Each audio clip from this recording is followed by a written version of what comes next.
Hello. I'm so sorry. Hopefully people will come in. Can you see me? Hopefully. I gotta mute it. So I'll wait.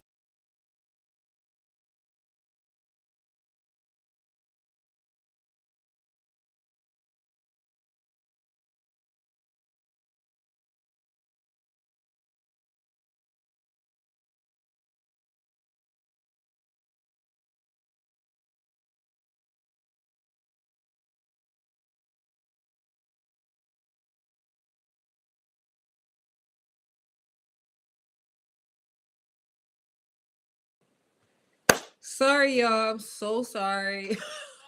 It's the second time that I have attempted this and I had some technical difficulties. We are on now.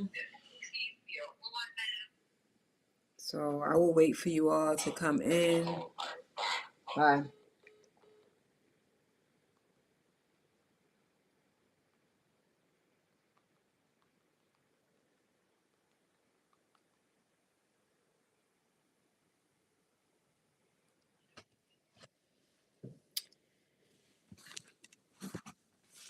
Check this.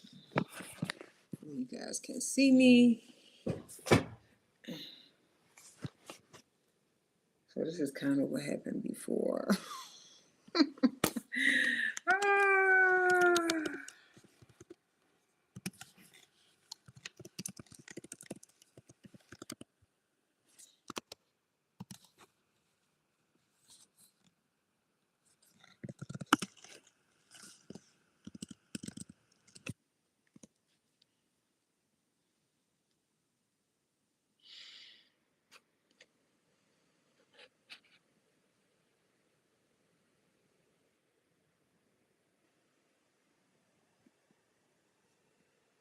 So I think what I did, y'all, is for those who are on, I had connected my phone with my computer and it was picking up like that something from my phone and wouldn't my webcam wouldn't come on. So I am still learning this live thing. I think this is my second live. The first one I also had some challenges. So I'm just going to hang out and hopefully the people will come and see that I've started a new live and join. I know Jeffrey, I was excited to do this. I know you had some questions that you wanted to ask. So I'm looking forward to answering some questions about the Appalachian Trail.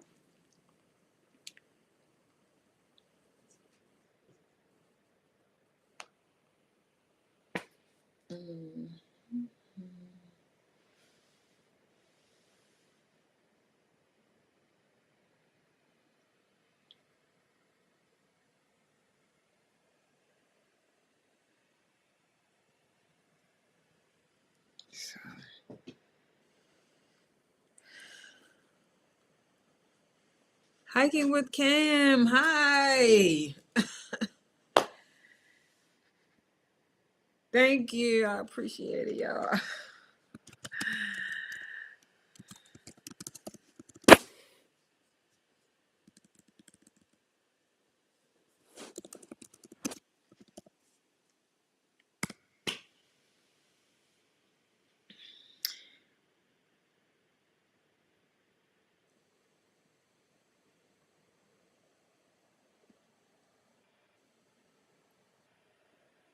How is everyone on this Friday?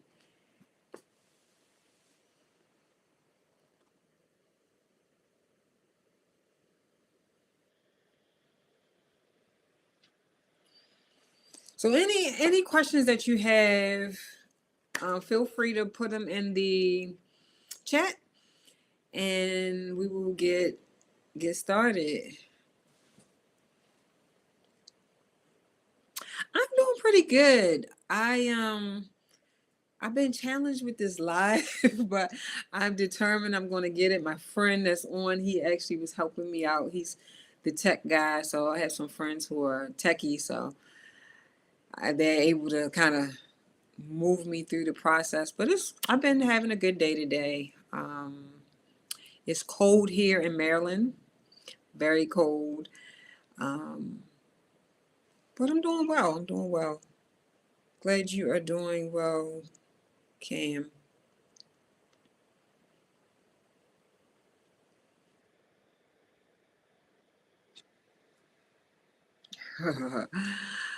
The hardest part. Hi, Jeffrey. I was waiting for you. Glad to see you're here. Happy you're here.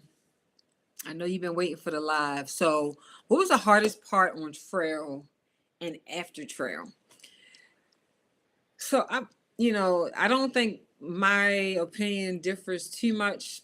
I would say for me, New Hampshire was the most challenging part of the trail in terms of technicality, how technical it was, and the days were just really long. So your mindset has to shift from, you know, in the South, in Georgia and Tennessee, you kind of moving really fast at a really good pace.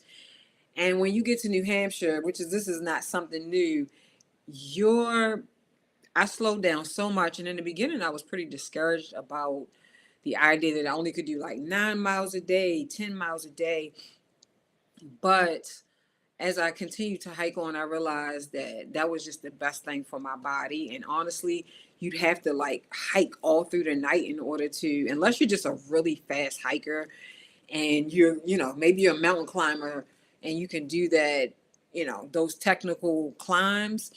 So for me, New Hampshire was the toughest. And, after trail has been interesting, the ebb and flow of the feelings of, the trail and getting back to life and missing my family. I guess what has been, integrating back into society as the least of the high vis that I am now, coming off of trail has been a pretty challenge because I've been used to, that quiet, that solitude. And I want to keep some of that. I kind of want to hoard some of that for my life, here. And so those have been, that has been, Lisa, that has been my challenge. Hardest part on trail and after trail. Um, hey, CQ. Any good AT stories? Absolutely. Let's see. What do I want to share? I think I shared this on one of my videos, but this is a highlight. I was in, I want to say Virginia, forgive me, kind of all starts to mesh together. I was walking one day and I was pretty discouraged about just the journey. You have just like life. It's like life. You have all of these emotions that go along with the day. And, you're obviously still conjuring up this energy and this mental capacity to make it to Katahdin. And that day I had gotten on trail and I was like, I was kind of, a little down about it had been raining and, I was cold. And I ran into a family. It was a wife, a husband, and their daughter and their dog and their friend. And they saw me and they were like, "Are you through hiking?"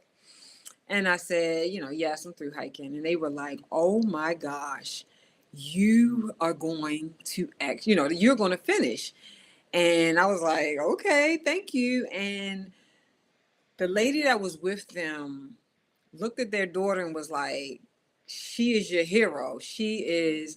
She's actually walking from Georgia to Maine," and they were like celebrating me and really needed that kind of confirmation and that there's that positive energy. And I left just feeling amazing. And I'll be honest, all of the time when I got on trail, if I had these moments of like, discouraged, a little discouraged about the the hike ahead, there was always somebody that God, put on my path to brighten my day. And so I have, that's one of beautiful stories that really stick out to me. The young girl was excited, and she was, they were like, "You might want to do this when you get older." And we sat and talked for a while, and they just, as I was walking, even when I left, they were like, "Go, go!" They were just really excited, and so, that's one of the stories I'll share with you all. Mount Musalak, was it a tough one? Yes. So um Mount Musalak, I think, was the one. I'm trying to remember because there was a night I was in New Hampshire, and you all know, if you don't know, they have those what are they called? The huts where you can stop and you can get a work for stay. And this particular night, I was walking and I got to Mount Washington and realized, oh wow, I had sat and had my food, was conversing with other through hikers, and realized it's getting kind of late. I need to, get going. Didn't know what was ahead of me. And so I start to go, and I say it's about 4 p.m. at this time. And I start on my trek to get to the campsite that I was going to, but I know it was a nice ways out, and I still had Mount Washington, and I still had some other mountains to traverse to get there. And so I get to this hut about 6 p.m. and one of the guys, another thru hiker, had basically beat me there because he wanted to get a work for stay. I wasn't actually considering a work for stay, but when I got there, he was there, and he was like, it's getting late, Javiz. You really should like either figure out if you're going to stay here, but I don't know if it's a good idea to continue on because it's getting windy. And so I was like, I'm not staying here. There's not enough. You only get 2 through hikers per work for stay. And they already had their 2. And I wasn't going to go in there and ask them. And so I continued on that night. And I remember hiking in the dark over a mountain. And I was like praying every moment. I was like, because the wind started blowing. And, I put my headlamp on. But, hiking up and down those mountains, it just takes one small mishap. And so the whole time I was just, you know, praying that all went well. I did get to the campsite that night about 9:30, and one of my through hiker friends, Bolt, was there, and he was in his hammock, and he was like, "Who is that?" So he popped his head out. He was like, "Javiz, what are you doing? It is too." So he was like fussing at me, but he got up and got out the hammock and started helping me put my camp up. And I was just so thankful for that because I was so tired that night. I was unbelievably tired. So that's one of the stories also. Mount Musalak, yes, I thought Mount Musalak was pretty tough, but I also, it wasn't really a day in New Hampshire for me that what was in front of me wasn't a challenge. I'm gonna be honest. I could not have dreamt up or thought up anything that challenging. So, um, yes, y'all, it's been an amazing, amazing journey. What is notably different about you post trail than before the trail? CQ asks quite a few things. One is I have this peace within me that I didn't have prior to the trail. And it's something very beautiful about it. It's like even when loud noise is happening and when I'm around a lot of people, I still have this calmness that I walk with now, and I attribute that to my walk on the Appalachian Trail. Another thing that I would say is notably different is um, I guess the other thing would be the level of gratitude I have now. And I would say before I left, I was like, I'm grateful. I felt like I was, a really grateful person. I would say walking the trek and coming back, I am so grateful for the very minute and small things that I guess in day to day life we kind of take for granted. Water, a running shower, getting up and, seeing the sun or not, the rain, all of the elements.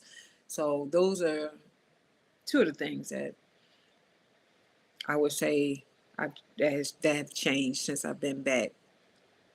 Jeffrey, when you entered Maine, you mentioned how you want to enjoy the time you had left. But once you started the final 100 miles, you seemed to rush to the end. Okay, so there was a point where I remember saying that actually. And so there was a point where I knew my sister-in-law was coming to get me, and there was a timeline that I had to follow in order to meet that deadline. And so I did start to speed up. I also had this dual experience within myself that, you know, when I got to a mountain and when I was conversing with people on the trail in my, through hiker community, that I wanted to be immersed in that. And so I tried to keep that in mind. But yes, there was some get up and go mentality once I got to the 100-mile wilderness.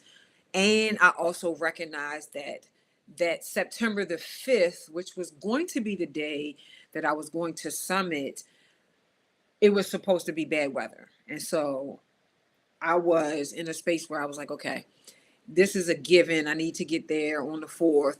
But the miles that I needed to get in on those days was really big. One, because when we got to the 100-mile wilderness, there were a couple days. And I remember one day in particular, that night it had rained. So I walked in the rain basically that night. And then when I woke up in the morning, it was still raining.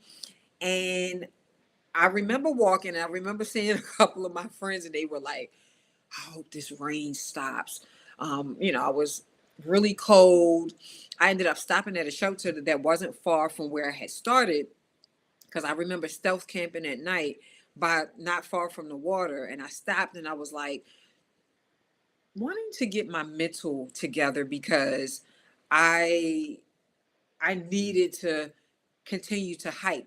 Say that to say I did not hike a lot of miles that day. I think I did about 9 or 10 miles. And so because I had um this daily amount of hike miles that I needed to do, I I started picking it up. I'll say the last 3 days I did 20s, 20, 26 one, 26 one day, 18s, really big days to get there on the 4th.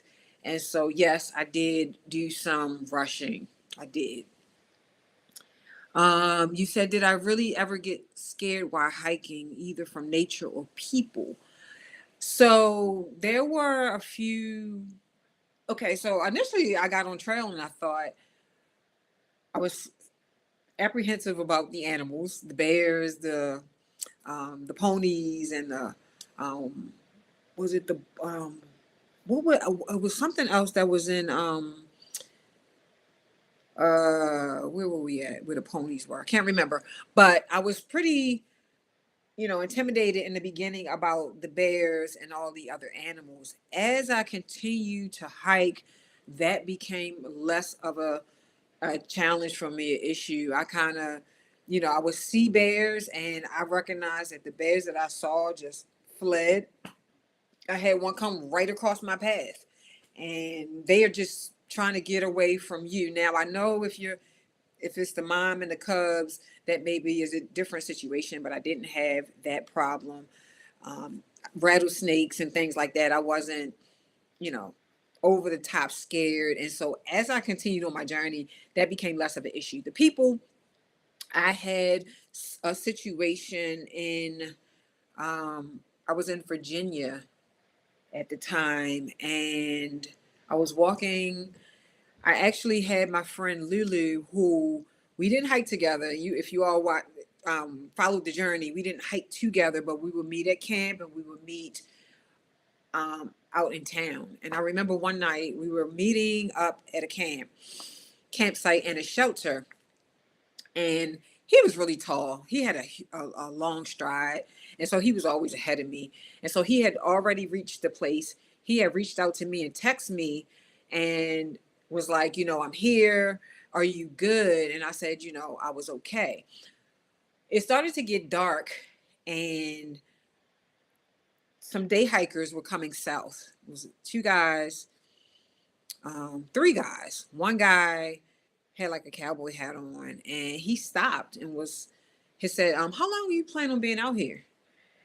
And that kind of caught me off guard. And I was like, I don't know. I'm hiking to my shelter or whatever. And he said, you do know this is a sundown town, right? And the feeling I got from that and the way he said it was very eerie, and it kind of put me on guard. It put me in a different mindset because, yes, I know the sundown towns. I did my research on that before I left. So that was one of the situations where I was, I started to pick up my speed a little bit in terms of, I didn't want to be around that and him. And like I said, they were going south. Figured they didn't have the through hiker vibe. They were either day or weekend hikers. And so that was one of the situations where, a person and people wasn't a friendly encounter. What advice do you have for the people that are getting ready to start the AT? Wow. So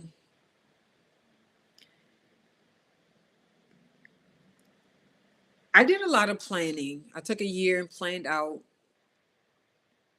my trek. It's so many factors. I was working, so that was one of the things, and putting together my food and things like that. As far as like preparation for the hike, I did some gym time. I obviously was hiking, and I would tell people to obviously, yes, get in the best physical shape that you can. What I will say now that I'm done is that some of what you experience in the beginning is the preparation for what you're going to come to in the middle and at the end. There's not a part of the AT that I can say was easy. There were places where, less of a challenge, but all of it in itself can be, in totality is a challenge. I would say that make sure you get, like I said, in the best shape that you can. But honestly, the trail itself is going to prepare you for a lot of the northern states, in particular New Hampshire. So yes, I would say that's one piece of advice. And don't be, I would say, now that I'm done, don't be scared. Um, the through hiker community is and was amazing when I was on trail. And this is something that I heard prior to going, but I had to experience it for myself. And I will say that they take care of each other. We took care of each other when you need something. If something, like I said, my mattress went awry. I had a hole, and I had a friend help me out with and use her pad, and so many situations. So don't be scared of the experience and the people, because I truly believe that the through hiker community over the years has been really one of support. And the other thing is, do your due diligence and do your research on the things that you want to bring. Your pack, and your water system is important. And but don't go crazy, because I was like watching all kinds of videos. I would say pick 2 or 3 people who you enjoy and you kind of trust because you've watched their videos, and kind of, filter through those and see if you can find some things. That's what I did. But I did have in the beginning, I had a lot of people that I was watching. I had to narrow it down to just a couple, 2 or 3 people who I basically um, watched. With food, if you don't have a special diet, I want to emphasize this. If you do not have a special diet, you can go out and resupply on trail. I would say it's a lot less time consuming, and a lot of time there's more variety opposed to just what's in your bag because you had it sent to you. If you have a special diet, then you do want to do some research and figure out how much protein. That was one of the big things for me. Can I get the protein that I need? And I did use beans and rice, but like I said, I kind of strayed away from that for a while and came back to it. I started eating cheese pizza, and I did the junk thing. I'm not a candy person, but I dibbled and dabbled, and so I would say do your due diligence with the food, and figuring that out. Hopefully, I answered your question, Cam. Yes, it was very scary. If you're talking about I don't know if you're talking about me hiking at night, that was scary. And also, the people that were talking about the sundown town. What's the sundown town? It's basically a law that was put in place, which actually is still in place, interesting enough, for Black people, and specifically, that when the sun goes down, you need to be in the house, in the house, basically. Um, Favorite place, favorite piece of gear. I love my Jolly Gear shirt. Not being sponsored. I wish I was, but no. This shirt, I I wear it now. And I don't have a hole in it or anything. It was worth what I paid for it. I love the sun hoodie, and obviously I love the colors. And so, yes, this was my favorite piece of clothing. I'll say gear. Just speaking about gear, my favorite piece of gear would have had to been my pack. The pack. The pack. I enjoyed my Adams pack. I had an Adams pack 55 liter, and it's a custom, and they're established in the UK for anybody who wants to know. But I enjoyed my pack. I enjoyed the features that were added. Some of them, like I said, was a custom. So some of that pouch in the front that comes around, I added that on, and there was a few other things, and you can do your colors, obviously. So everything worked out, and I plan on, when I do another hike, Thruhike, I mean, I plan on taking that again. So, um, yeah, such is life. You deal with the people and you keep on moving. How did you or other hikers get to and from the AT? Which transportation did you take? So, thankfully, my brother and his wife live in Georgia and Atlanta. They were living in Atlanta, and I was able to go fly down to Atlanta, stay with them, and my brother actually drove me up to Amlacola Lodge, is where I stayed at prior to me getting on the approach trail. So that's basically how I got to, and I needed, I don't know how, if that is not a situation, obviously, for everybody, how everybody is getting to the trail. That was my situation. And then the aftermath of Katahdin, that was interesting for me because I didn't realize, obviously, how long it takes you to actually get out of that park. So my sister-in-law came to pick me up, and she was able to. There are 3 trails that you can come down: the Knife's Edge, You can come down the Hunt Trail, and then there's another trail that you can come down. I decided to come down the same way I went up, which is, I believe, the Hunt Trail. And so the Nice Edge, a lot of the like 20-year-olds, they were like, yeah, we won't do this. And I was like, go ahead. I want no problem, no parts of it. But I got a friend that lives here in Maryland, and he did the trail. We were on trail together, and he did it, and he loved it.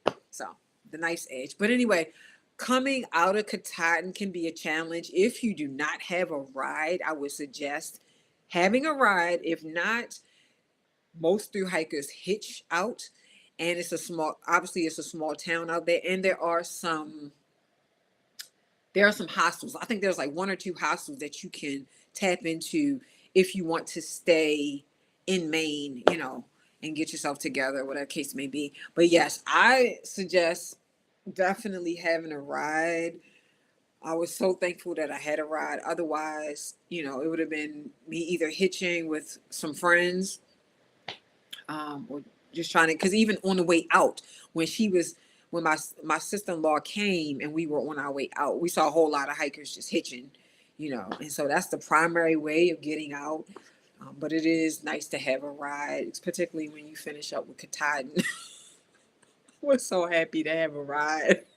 I was like, yes. So yes, Jeffrey, that's how we did that. um,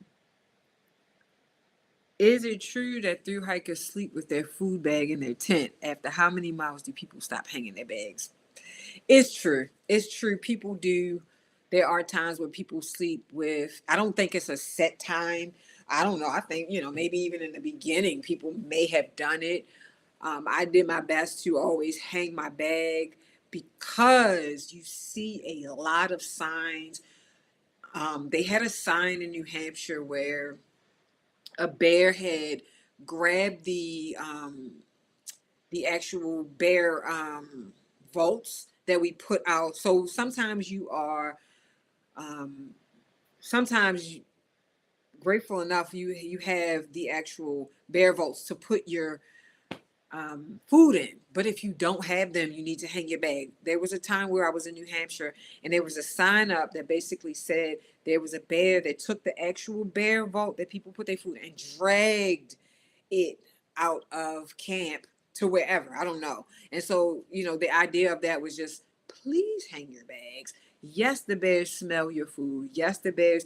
And even when you're in the shelters, they have they'll have these little, I don't even toggles that they have hanging from the actual shelter for you to put your strap on. And so I would always hang my bag on that. I didn't sleep in shelters a lot, but I did utilize them. And I don't know if there's like this set time where people decide, hey, I'm not going to hang my bag. Because there could be a time where somebody's just tired and they're just like, they're just going to sleep with it in there. Or it's raining, people don't want to hang their bags and stuff like that. So just depending, um, it does happen. Yes. Yes, it does. I've watched several hikers on YouTube. They talk so much and it becomes annoying. You didn't, which I loved. You let the scenery do. Oh, thank you. Well, I'm not a huge talker like in daily life. I wanted to kind of give the balance between sharing and showing, but I realized too that I would see people, talk about that on other videos. You're talking too much, and they would share on my page that somebody else was talking a lot. And so thank you. I tried to balance the two between, obviously sometimes I didn't really have much to share. So it was like, let you all see what's in front. But yes. How long did your food last? Or did you buy more? I had a setup for my food where two of my best friends would send me food kind of on a needed basis. So I would reach out to them. And what the idea was that I had, if in case one, people go out of town and, you got to be considerate that somebody's not sitting there waiting to send you your bag. So my hope was that if one person couldn't send me my food, then my other friend would be able to send it. So I had about 20 boxes that I prepared. I did dehydrating and all those great things. And out of that 20, I believe 12 of them were sent. And so that's why I talked about a little bit about, if you're going to do the hike and you are considering to send yourself some boxes, there are some places, and maybe I can come up with that list. There are some places where obviously the 100 Mile Wilderness, and there's some other places where the resupply are a little sparse, but for the most part, the AT Trail, it's when you come off, there's always something, and you can always get a shuttle somewhere.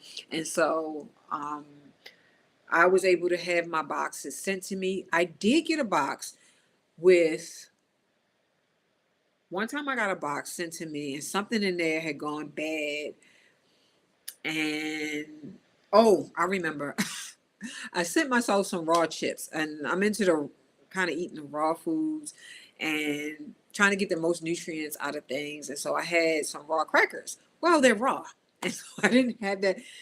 I didn't take that into consideration. And so when I got them, they were not good. I ended up eating them. And I remember talking about it on my video that I wasn't feeling good that day. You know, whatever it was had my stomach all ooky. And I went to bed like soup. Matter of fact, I was with Lulu that day. And I told him, I said, if you're going to go on, please do. Because a lot of times, you know, we're not going to hold, as through hikers, we don't hold each other up. We like, go ahead, either I'll catch up with you or it was great hiking with you. He just chose to stay with me. And I kind of like went through that process because my stomach was hurting and I didn't want to hike much. And so, yes, I did have some food go bad. I would, if I had to do it again, I would not send as many boxes to myself. I think 12 is probably good. And then I just go out and figure out, do my research and figure out what foods, because I was doing the vegan vegetarian thing. I kind of moved into vegetarian a little bit as I started to hike on. I would just find out what, you know, from the dollar store and Walmart and the different markets, what I could pick up. That would be what I would do differently for the next go round if I did it again. I want to try go in order. Okay, so how long did you? Hopefully, I answered that question for you, Jolly. Hopefully, I'm pronouncing your name right. Favorite hostel, favorite town. Favorite hostel, hands down, is the Om Dome. Um, just the vibe. I mean, put a lot of energy. The guy who owns it put a lot of energy. He was a former through hiker. And what you'll find is, not all, but a lot of the hostels are owned by former through hikers. They have this vision and they get off and they kind of build this establishment off of their through hike. And he put a lot of consideration and time into, and I'm sure money into this hostel. It's shaped like a dome. But I think it was just the ambi, like the feeling I got when I came in. It was plants around. It was really light. He was very personable, which really, you know, like I said, I think I did some videos on this, but I was saying people don't always have time, particularly when you run in the hospital. You got a lot of through hikers floating in and out. And you don't have time to talk to people. But he did make a huge effort to just come by and talk to people. And so I was able to, he also came with his shuttle, picked us up early in the morning, dropped us off. Pancakes, food was amazing, and he did a special pancake with like the AT sign, and so you know, extra points for that. Everything was clean, top tier. You had to leave your pack and everything outside because people don't like. I think, you know, as you go along, your pack smells bad. I'm just gonna keep it real. It smells bad from the rain and the sweat and just sitting out and food. So there are hostels that um, have you sit everything except for what you're wearing outside. And so that was one of those hostels. But I also realized that his hostel was really clean and well kept too. And so on Dome, favorite hostel. Favorite town.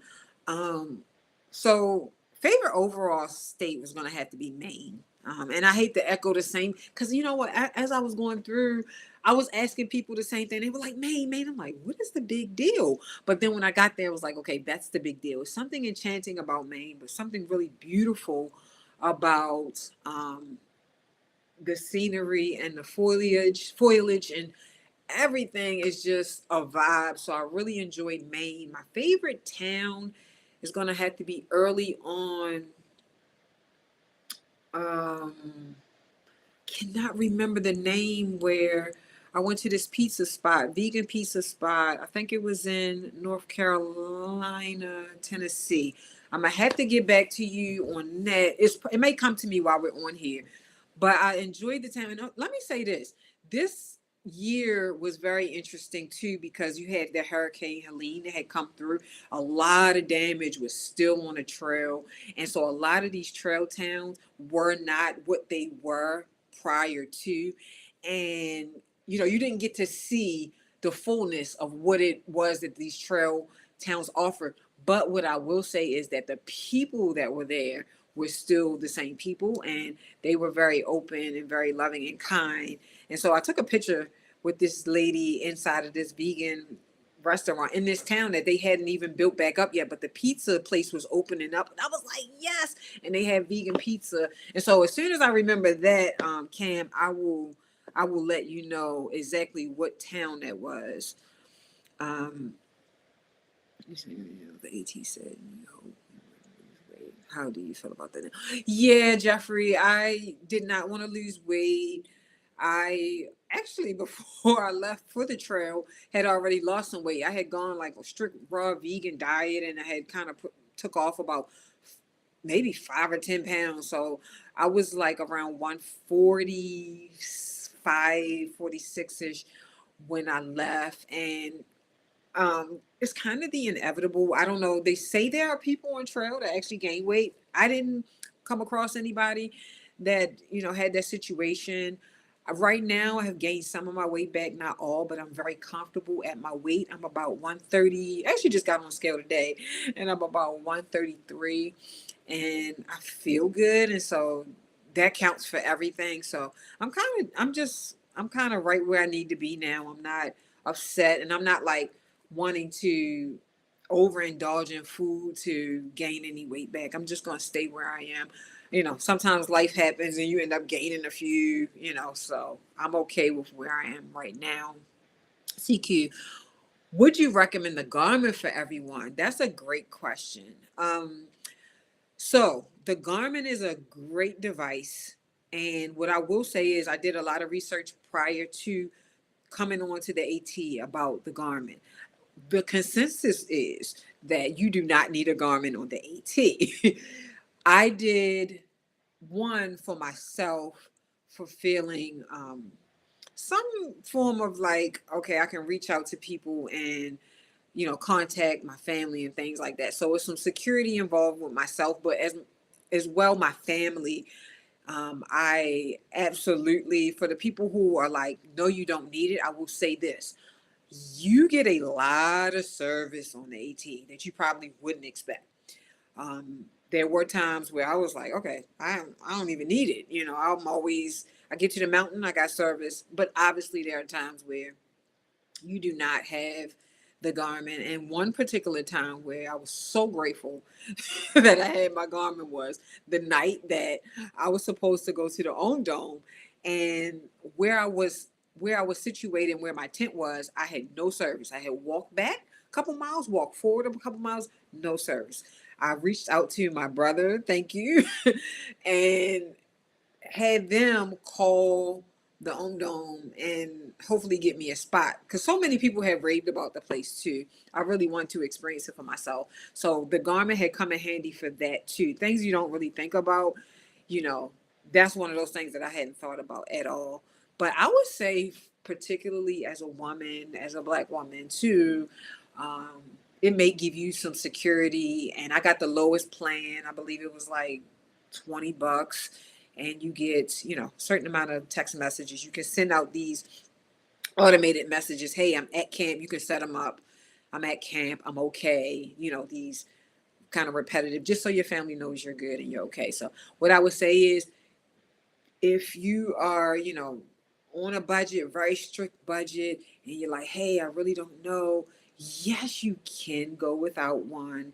There's a lot of service, but I would say if you're looking for the security, and you want to have some contact with your family, and your family can also follow your trek as well.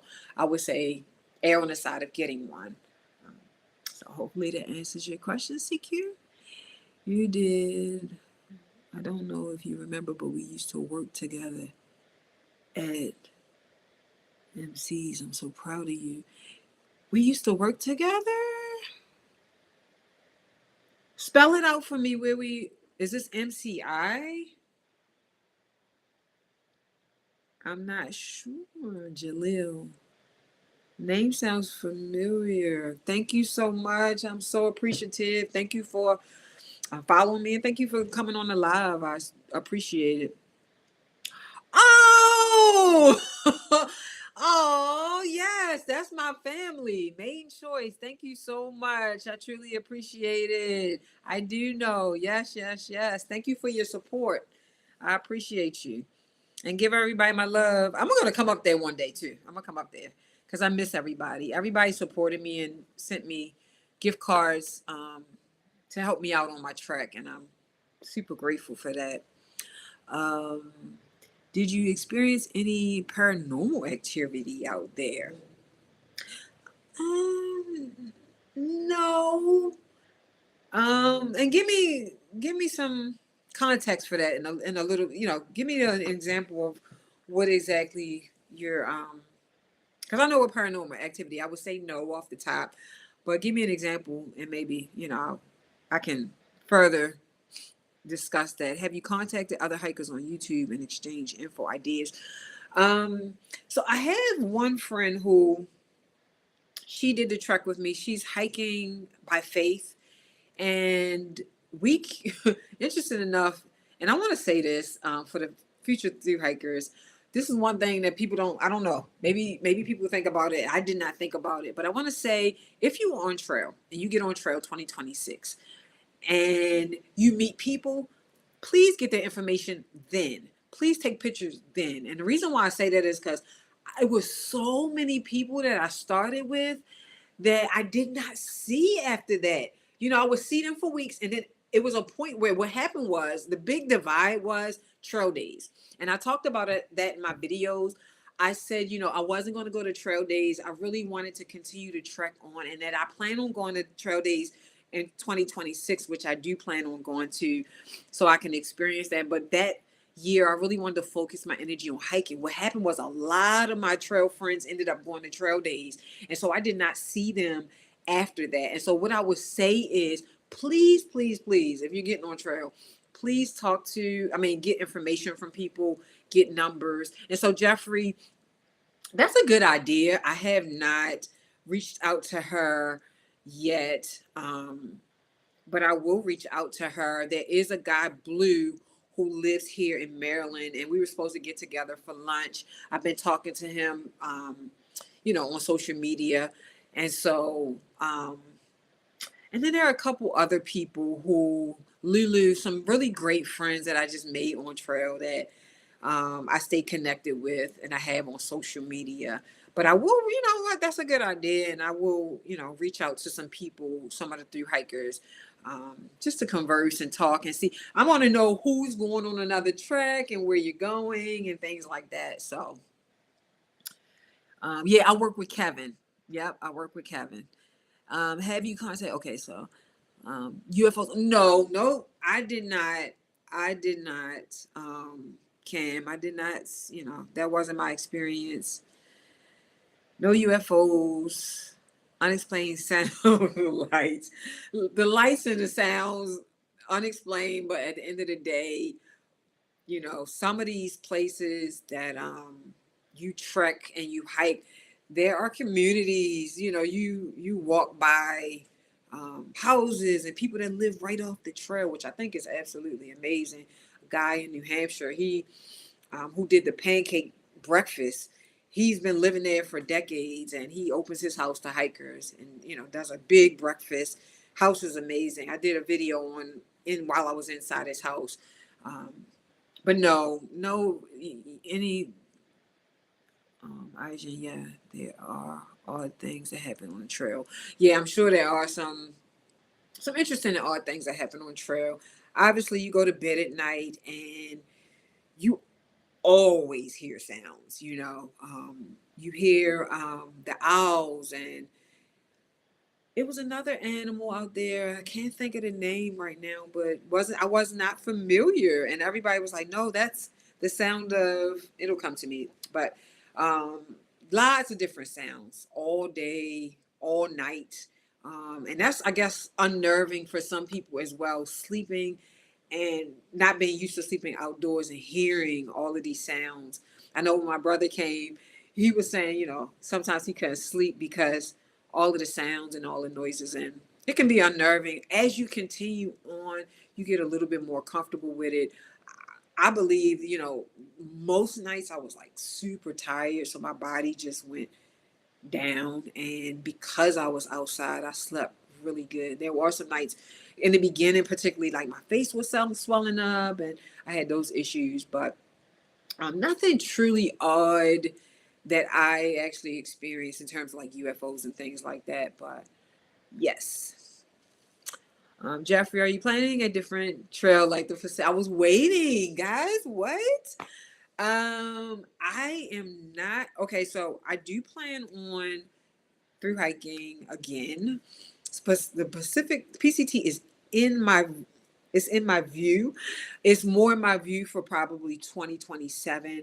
I'd like to do a smaller trail this year.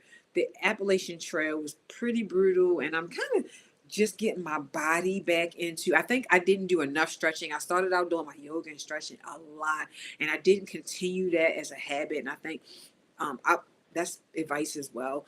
Do your best to do 2 to 3 minutes of stretching, even if it's, very little can go a long way. And so for me, taking this year off of long distance hiking, but I'd love to do, to be honest with you, what's on my radar right now is a JMT. I know that's a John Muir trail. I know you need a you got to go online, and they got a lottery going, and you have to actually win the lottery. And so, I am definitely looking at put myself in the lottery for that. I think that's 220 miles. It goes through California, and so I would love to do that this year. Later in the year, I also have um, something planned with some of the women who've been through hiking for a while. I don't know if you all are familiar with like Dragonfly. Those two ladies are absolutely amazing. One of them is doing a trek. Her and a few of her other friends are doing a trek. It's a paid, trek, but it's in Nepal, and you go up to the base camp. So I'm thinking about doing that. This is like 2 weeks or something like that. But I'd love to do the JMT. Um, Something shorter, maybe the Foothills Trail. If y'all have any, put in a chat if there are some shorter trails, not long, but the PCT is on my radar for 2027. I am definitely looking forward to planning that. I have not gotten to all of the PCT, what it entails and logistics and things like that. I will revisit that.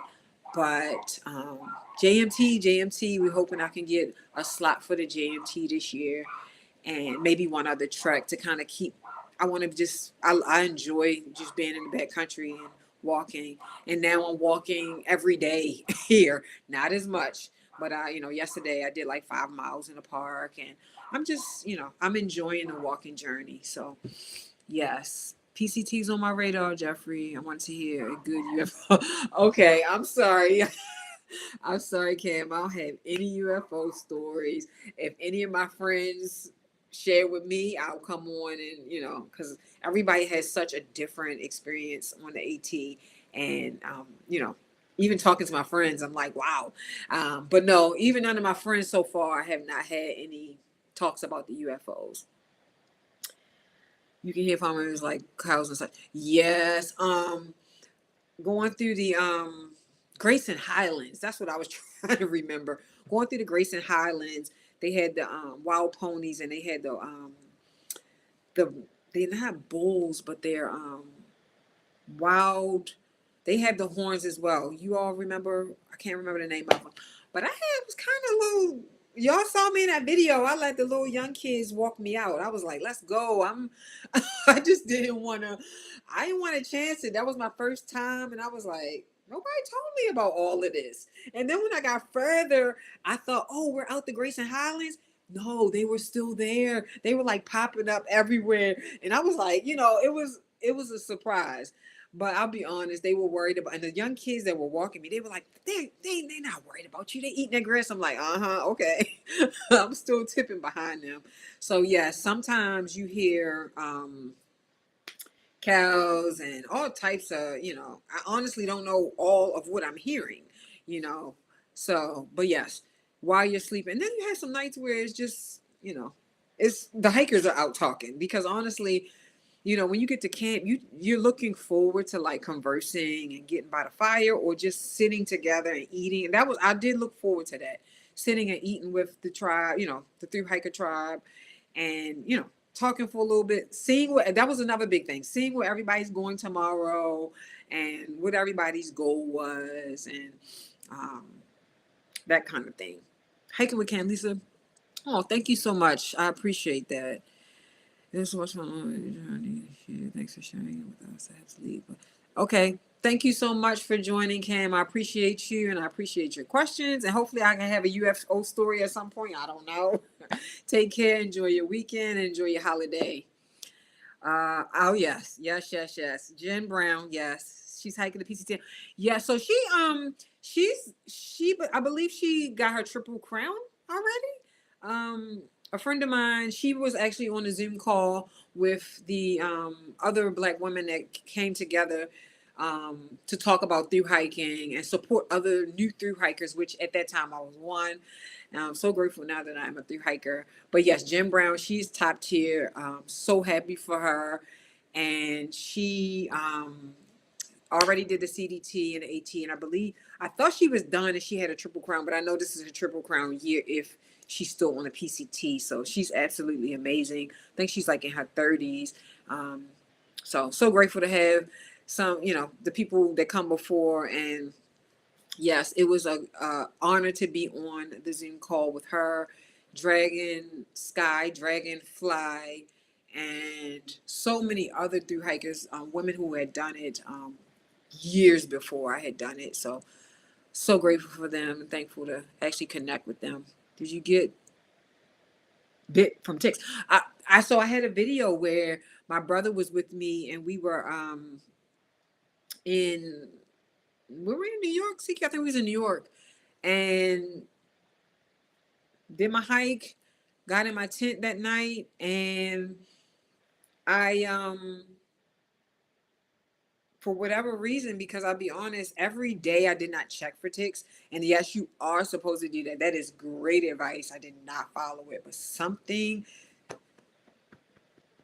grateful, something said to me, check, check.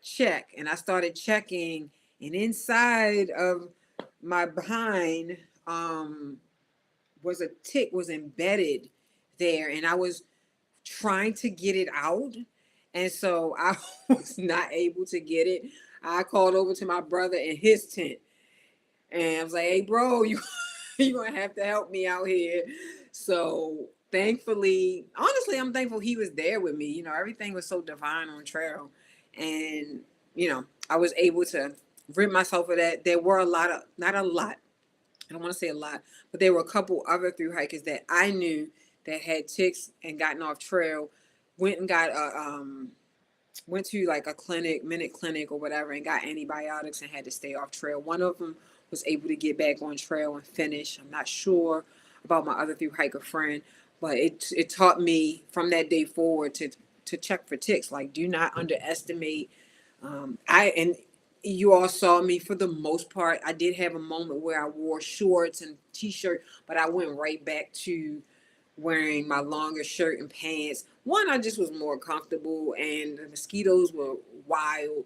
A lot of people did not, I won't say they weren't bothered by it, but they didn't want the heat side of things because it had gotten really hot on trail. We had some 100-degree days when I was in PA, and they didn't want the heat, and so they would wear their shorts and shirts pretty much almost all the way through until we got up to the higher elevation in New Hampshire and Maine. But for me, I had went right back to my pants and long shirt, and even with that, you still have to check for ticks, because what happens is, what, you go to the bathroom, you know, you call yourself doing it quickly, but you just got to check. So please, please, please, if you plan on, anybody doing a trek, make sure they checking for ticks. So yes, I did have one encounter, thankfully, that I was able to overcome. So I'm super happy about that. Um, yes. Jen got me started on the AT last year. Yeah. So I follow her and been watching her for a little while. I forget when I tapped into her. It was a lot earlier than when I had started. And she's a really amazing young woman. So happy to see her triple crown. And I believe she is the second only, but she is the second Black woman to accomplish the triple crown. So happy for her. So happy for her. Um, Jeffrey, my phone discovered you when you entered the PA. The algorithm works, and it does. It really does. Yes, got to PA, and woo. I will talk about PA a little bit. One of the most challenging climbs that I had come to prior to New Hampshire was climbing out of Lehigh Gap. I just finished. I follow the Appalachian Trail and some of the other pages on Facebook, and somebody just posted the other day how treacherous it was coming southbound, and I hadn't thought about it like that. Like, oh, right, coming down that steep. So I was going up it, and whoo, that was one of those days I was praying, because I didn't know how I was going to put my feet on these little ledges. And it's a slate, it's a rock slate, and it's a ledge, and you're putting your feet, and so I was trying to figure out where I'm gonna put my other foot. What I knew was I couldn't go back down. I was like, okay, you going up, but you're not sure yet. And I was like, oh my goodness, I am definitely had a moment.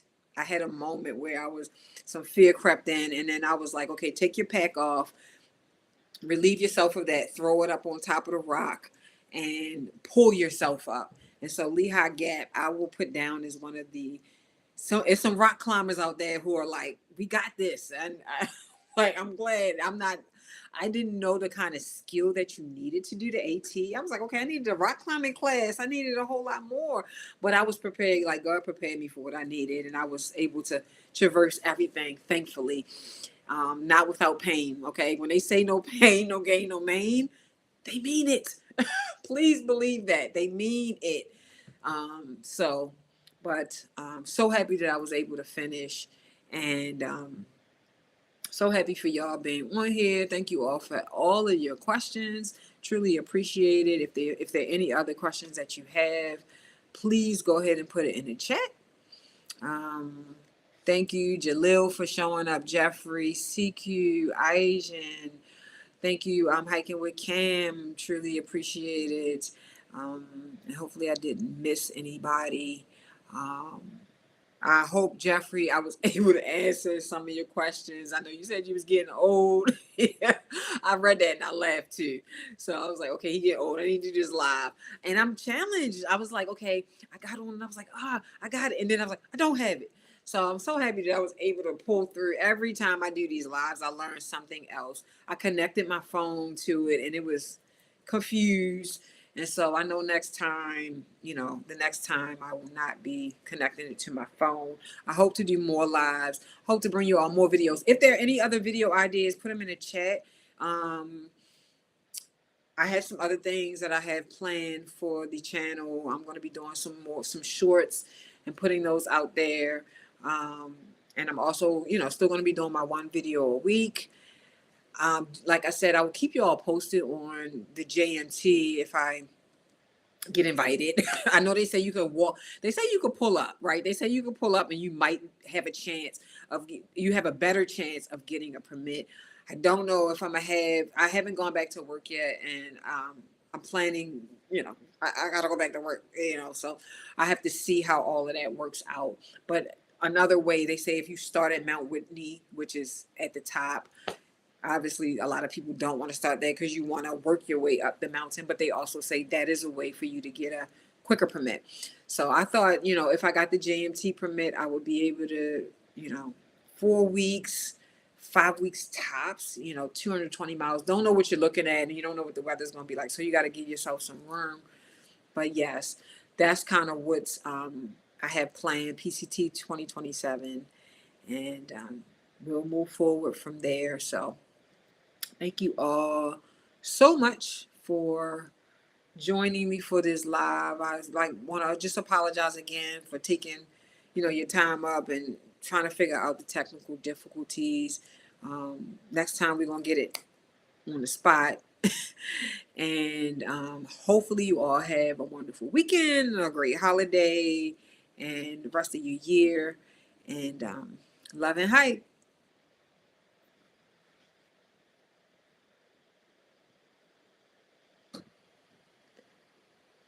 Thank you. I appreciate it. Thank you for your help. Always, my friend. See you later, Jeffrey. Appreciate you. All righty. Bye bye. Love and hike, y'all.